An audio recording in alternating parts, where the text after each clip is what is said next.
Guys, welcome to DK voice over. இன்னைக்கு நம்ம பார்க்க போகிற மங்காவோட பேர் வந்து ஸ்டாண்டர்ட் ஆஃப் ரீஇன்கார்னேஷன்.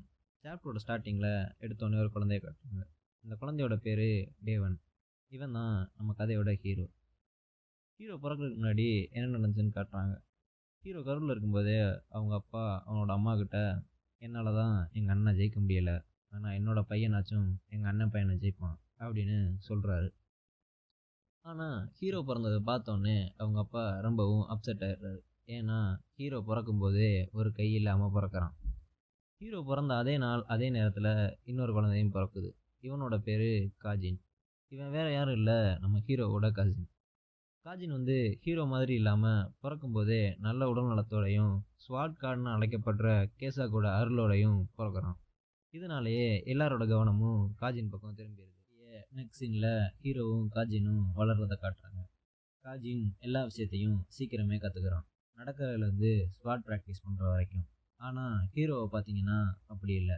ஒரு கை இல்லாதனால சின்ன சின்ன விஷயத்த கற்றுக்கிறதுக்கும் ரொம்பவே சிரமப்படுறான். அப்படியே கொஞ்சம் வருஷமும் போகுது. ஹீரோவுக்கு 7 வயசு இருக்கும்போது காஜினோட ஹெல்ப்பர்ஸில் ஒருத்தனா ஹீரோ அனுப்பி வைக்கப்படுறான். ஹீரோ என்ன நினச்சி போகிறான்னா, காஜினுக்கு நல்லா உதவக்கூடிய நண்பனாகவும் ஒரு சப்போர்ட்டிவ் கசினாக இருப்போம்னு தான் நினச்சி போகிறான். ஆனால் உண்மை அது இல்லை. ஹீரோவோட பேரண்ட்ஸ் வந்து காஜின்கிட்ட ஹீரோவை 3 லட்சம் கோல்டு காயின்ஸுக்கு விற்றுட்டாங்க. இது தெரிஞ்சவுடனே ஹீரோ ரொம்பவும் அப்செட் ஆகிடுறான். அப்படியே நெக்ஸ்ட் சீனில் பார்த்தீங்கன்னா காஜின் ஹீரோவை ஒரு மரத்தில் கட்டி வச்சு பயங்கரமாக டார்ச்சர் பண்ணுறான். அங்கே சுற்றி நிறையா பேர் இருந்தாலும் யாருமே காஜினை தடுக்கிறதுக்கு முன் வரல. இதனாலேயே ஹீரோ ரொம்பவும் மனசுடைஞ்சு போயிடுறான். அப்படியே அவன் நினச்சி பார்க்குறான், இப்போ மட்டும் என்னோட அங்கிள் இங்கே இருந்திருந்தா இது எதையுமே நடக்க விட்டுருக்க மாட்டார். என்னோட அங்கிள் உண்மையாலுமே ஒரு ரொம்ப நல்ல மனுஷன். ஆனால் அவர் ரொம்ப நாளைக்கு முன்னாடியே ஃபேமிலியை விட்டு போயிட்டார். அதுக்கப்புறம் அவர் திரும்ப வரவே இல்லை. இதனாலேயே காஜினை கண்ட்ரோல் பண்ணுறதுக்கு அங்கே யாருமே இல்லை. இதனாலே காஜின் ரொம்ப தலகணம் பிடிச்ச ஒருத்தனாக வளர்ந்து நெக்ஸ்ட் சீன் பார்த்தீங்கன்னா காஜின் வந்து அவனுக்கு கீழே வேலை பார்க்குற ஒருத்தன் கூட சண்டை போடுறான். ஆப்போசிட்டில் இருக்கவன் தோத்துட்டேன்னு சொன்னால் கூட அதோட நிறுத்தாமல் அவனை ரத்தம் வர வரைக்கும் அடிக்கிறான். அவனை அடித்து முடிச்சுட்டு ஹீரோவை பார்த்து ஸ்வாடை நீட்டி அடுத்தது நீதான்னு சொல்கிறான். ஹீரோவும் வேறு வழி இல்லாமல் அவன் கூட ஃபைட் பண்ணுறதுக்கு முன்னாடி போகிறான். ஆனால் என்ன பண்ணுறது, ஒரு கை இல்லாதனால அவன்கிட்ட பயங்கரமாக அடி வாங்குறான். ஒரு கட்டத்தில் காஜின் ஹீரோவை கீழே தள்ளி பயங்கரமாக மிதிக்கிறான். மிதிச்சுக்கிட்டே, நீ என்ன நினச்ச, உன்னை மாதிரி ஒரு கை இல்லாத ஒருத்தன் என் கூட சண்டை போட்டு ஜெயிக்க முடியும்னு நினச்சியா? உன்னை மாதிரி ஒருத்தன் என்னை எதிர்த்து சண்டை போட வந்ததே தப்பு அப்படின்னு சொல்லிட்டு பயங்கரமாக அடிக்கிறான். கொஞ்ச நேரம் கழித்து ஹீரோவை காட்டுறாங்க. ஹீரோ ரத்த வெள்ளத்தில் கிடக்கான். அப்படியே அவன் மனசுக்குள்ளே நினச்சி பார்க்குறான், எனக்கு மட்டும் ஒரு கை இல்லாமல் இருந்திருந்தா என்னோடய வாழ்க்கை வேறு மாதிரி இருந்திருக்கும் அப்படின்னு நினைக்கிறான். அப்படியே நெக்ஸ்ட் சீனில் காஜினை காட்டுறாங்க. இப்போ ஹீரோ சொல்கிறான், காஜின் ரொம்பவும் பவர்ஃபுல் ஆனதுக்கப்புறம் ஸ்வாட் ப்ராக்டிஸ் எடுக்கிறதே நிறுத்திட்டான்.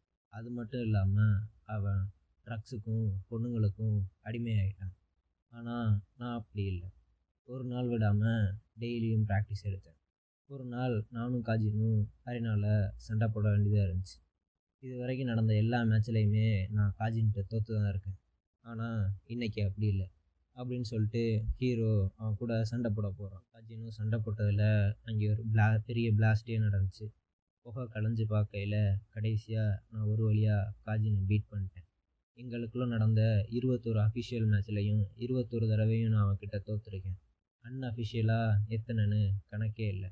கடைசியாக ஒரு வழியாக 29 வருஷத்துக்கு அப்புறம் நான் காஜினை ஒரு வழியாக பீட் பண்ணிட்டேன் அப்படின்னு சொல்லிட்டு ஹீரோ ஸ்டேஜை விட்டு வெளியே போகிறான். ஆனால் அந்த சந்தோஷம் ரொம்ப நேரம் நிலைக்கல. நான் ஸ்டேஜை விட்டு வெளியே போகையில் காஜின் என்னோட முதுகுலையே குத்திட்டான்.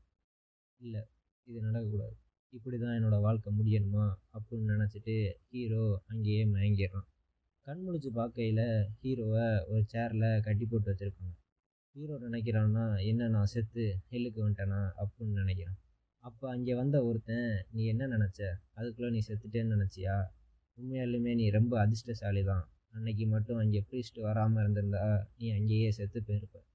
அவங்க தன்னோட முழு சக்தியையும் பயன்படுத்தி உன்னை மாதிரி ஒரு கேவலமான ஒருத்தனை காப்பாற்றியிருக்காங்க சொல்லி முடிச்சுட்டு அவன் ஹீரோவை பார்த்து கேட்குறான், நீ என்ன டெவில் கூட கான்டாக்ட் போட்டிருக்கேன்னு. இதை கேட்டவுடனே ஹீரோ ரொம்பவும் அதிர்ச்சி ஆகிட்டான். அதை பார்த்து அவன் கேட்குறான், ஏன் அப்படி ஷாக் ஆகிட்ட? உன்னை மாதிரி ஒருத்தன் காஜினை ஜெயிக்கணும்னா அதுக்கு டெவிலோட கான்ட்ராக்ட் போட்டால் மட்டும்தான் முடியும். இல்லாட்டினா எப்படி நீ உன்னை மாதிரி ஒருத்தன் காஜினை ஜெயிக்க முடியும் அப்படின்னு சொல்லிட்டு உன்னோட வீட்டில் நாங்கள் நீ டெவிலோட கான்ட்ராக்ட் போட்டதுக்கான ஆதாரங்கள் எல்லாத்தையும் பார்த்தோம். அது மட்டும் இல்லாமல் உன்னோட பேரண்ட்ஸும் ஒத்துக்கிட்டாங்க நீ இந்த மட்டும் டெவிலோட கான்ட்ராக்ட் போட்டிருக்கேன்னு. அதோடு நீ நிறுத்தாமல் நீ ஸ்ட்ராங்காகிறதுக்காக 300 அப்பாவி குழந்தைங்கள அந்த டெவிலுக்கு பலி கொடுத்துருக்க அப்படின்னு சொல்கிறேன். நீ மறுக்கிறதுனால ஒரு பிரயோஜனம் இல்லை, உனக்கு எதிராக எல்லா ஆதாரங்களும் ஸ்ட்ராங்காக இருக்குது அப்படின்னு சொல்லிட்டு நீ இனிமேல் உன்னோட வாழ்க்கை ஃபுல்லாக இந்த ஜெயிலில் தான் கழிக்க போகிற. உன்னோட கை காலோட நரம்பெல்லாம் அறுத்து உன்னோட மானவை ஃபுல்லாக சீல் பண்ணி வைக்க போகிறோம் அப்படின்னு சொல்லிட்டு ஹீரோவை அவன் தரன்னு ஜெயிலுக்குள்ளே இழுத்து. நான் ஜெயிலில் இருக்கும்போது காஜின் என்னையை பார்க்க வந்தான். மக்கள் எல்லாரும் அவனை ஸ்வாட் எம்பரர்னும் ஹார்ட் ஒர்க்கிங் ஜீனியஸ்னும் கூப்பிட்றதா சொன்னான். இது எல்லாத்துக்குமே உனக்கு தான் நன்றி சொல்லணும் லூசர் அப்படின்னு சொல்லிட்டு அவன் என்னை அசிங்கப்படுத்திட்டு அங்கேருந்து போயிட்டான். அவன் போனதுக்கப்புறம் எனக்கு குறைச்ச அளவே ஃபுட்டும் தண்ணியும் கொடுத்தாங்க. நான் ரொம்பவுமே பசியில் துடித்தேன். நான் இப்படி சாக விரும்பலை. நான் ஒரு ஹானரபுளான டெத்தை தான் எதிர்பார்த்தேன். நான் அரினாவில் சண்டை போட்டு சாகணும்னு தான் ஆசைப்பட்டேன். நான் இப்படி சாகக்கூடாது அப்படின்னு சொல்கிறேன். நான் மட்டும் ஒரு கை இல்லாமல் பிறக்காமல் இருந்திருந்தா என்னோடய வாழ்க்கை வேறு மாதிரி இருந்திருக்கும்.